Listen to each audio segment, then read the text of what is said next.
Namaskar. In this video, we will discuss a variety of representation in Indian art of similar ideas in different religious and spiritual practices, which reflect on nature, fertility, abundance, growth, and we will focus on Odisha. We will also discuss plant scroll with Makara, Kiritimukhas, Gaja Laxmi, and Dwara Lalata Bimba.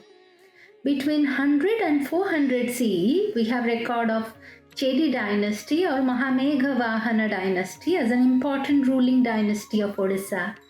King Kharavela was the third generation of Mahamegha Vahana dynasty and established a strong empire in 2nd century CE. The twin hills of Udayagiri and Khandagiri in Bhubaneswar have rock-cut caves belonging to as far back as 1st century BC.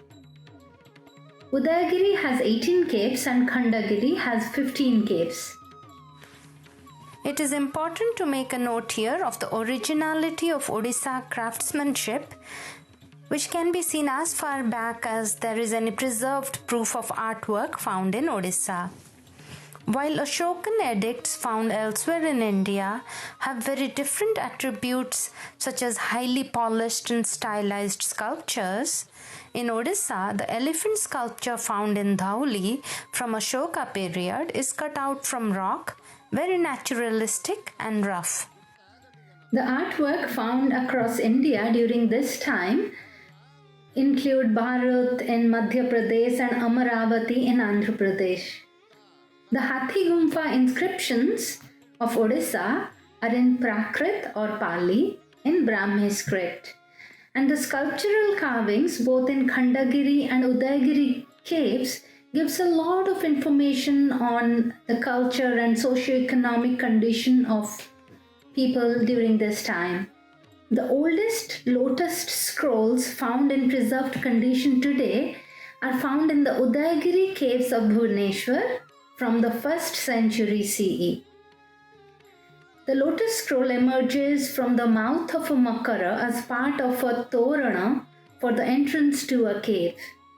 It can be described as kalpalata, a wish-granting vine which comes out of the mouth of an elephant makara. The lotus scroll that was found in the Udayagiri caves of the 1st century is also found in the later day temples and Buddhist shrines of Odisha from the 6th century onwards. We find the same wish-fulfilling vines coming out of the mouth of Makaras and Kiritimukhas. The Kiritimukhas have a grotesque face with pearled garland-like motif coming out of the mouth. Using reliable resources, Gautama Vajracharya has explained the various stories of origin of the foliage motif and Kiritimukhas. He explains how the foliage motif is related to the story of the atmospheric cloud lake, which is mentioned in Vedic Sanskrit Sri Shukta. It's also mentioned in Pali in Atanatiya Sutra, which is a Buddhist resource, and various other astrological texts, including Varaha Mihira's Brahma Samhita of the 6th century. In the Saudika Agamas based on Tantra texts, Kiritimukha is also known as Vajramastaka. Some of the ancient astrological texts suggest that when raindrops fall into ocean, they turn into pearls. In Parsurameshwara temple built in 650 CE, we see engravings of Chataka bird feeding on these pearls. In the post-Gupta period, there was a slight change in one of the developments.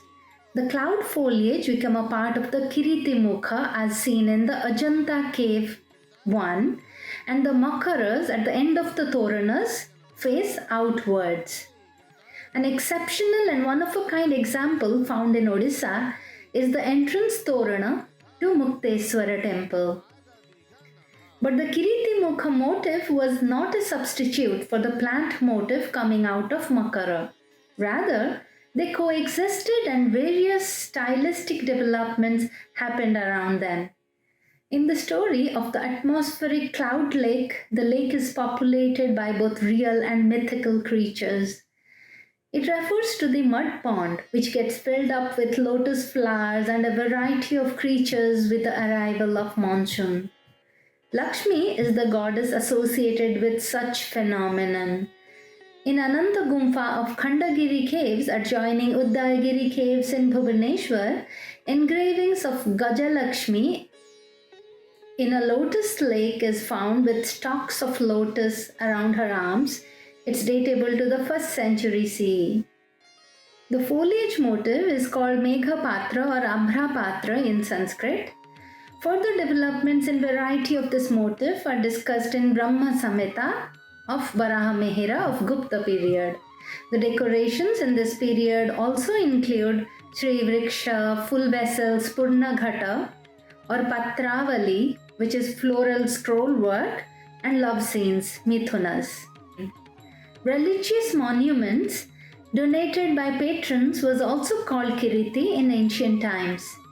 So even if the symbolic representation kept changing through time, one thing stayed constant was the relationship to the face or mask, representing the entrance to heaven after a life lived well. In the later day period, this idea is seen in panels of doorways which are always decorated with Purna Ghata, vases overflowing with foliage, again serving the same purpose to enhance auspiciousness of the place. In later day temples, the Dwara Lalata Bimba is always occupied by Gaja Laxmi seated on a lotus, flanked by 2 elephants showering her with water. Lakshmi image has the role of the Kiritimukha, the evil dispelling motif which is used in Odisha temples. It's a very quick attempt by me to bring together a spectrum of religious and spiritual practices of people spanning more than 2000 years of history, which has impacted Odisha. We will also find similar examples throughout India.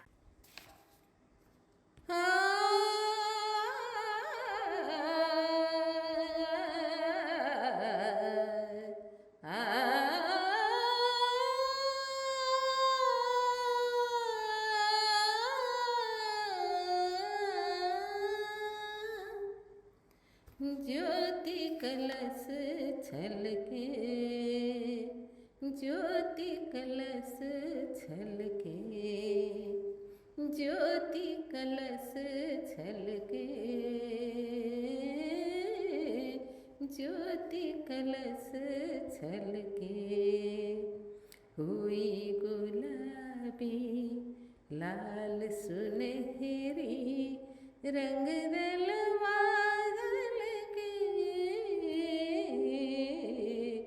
ज्योति कलश छलके, घर आंगन one उपवन उपवन करती ज्योति अमृत से सिंचन, मंगल घट ढलके, मंगल घट ढलके, ज्योति कलश छलके, पात पात बिरवा हरियाला, धरती का मुख हुआ उजाला, सच सपने कल के, सच सपने कल के, ज्योति कलश छलके, उषा ने आंचल फैलाया, फैली सुख की शीतल छाया, नीचे आंचल गे, नीचे आंचल गे, ज्योति कलश छलके, ज्योति जसोदा धरती गैया, नील गगन गोपाल कन्हैया, श्याम झलके श्यामल छवि झलके ज्योति कलश छलके ज्योति कलश